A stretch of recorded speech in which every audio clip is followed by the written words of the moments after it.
പ്രഭാഷകൻ 45:1. കർത്താവ് ആരുടെ സന്തതികളിൽ നിന്നാണ് കാരുണ്യവാനായ ഒരുവനെ ഉയർത്തിയത്? യാക്കോബിൻ്റെ സന്തതികളിൽ നിന്ന്. 2.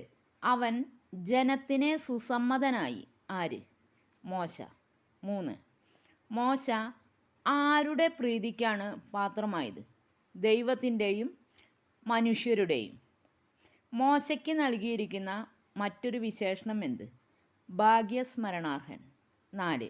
കർത്താവ് മോശയെ മഹത്വത്തിൽ ആർക്ക് സമനാക്കി? ദൈവദൂതന്മാർക്ക്. 5.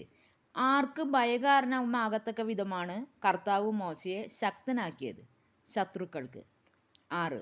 മോശ അപേക്ഷിച്ചപ്പോൾ കർത്താവ് പിൻവലിച്ചത് എന്ത്? അടയാളങ്ങൾ. 7. കർത്താവ് ആരുടെ സന്നിധിയിലാണ് മോശയെ സമുന്നതനാക്കിയത്? രാജാക്കന്മാരുടെ. 8. കർത്താവ് തൻ്റെ ജനത്തിനു വേണ്ടിയുള്ള എന്താണ് മോശയെ ഏൽപ്പിച്ചത്? കൽപ്പനകൾ. തൻ്റെ മഹത്വത്തിൻ്റെ എന്താണ് മോശയ്ക്ക് കർത്താവ് നൽകിയത്? ഭാഗികമായ ദർശനം. 45:2 സമാന വാക്യം. പുറപ്പാട് 7:1.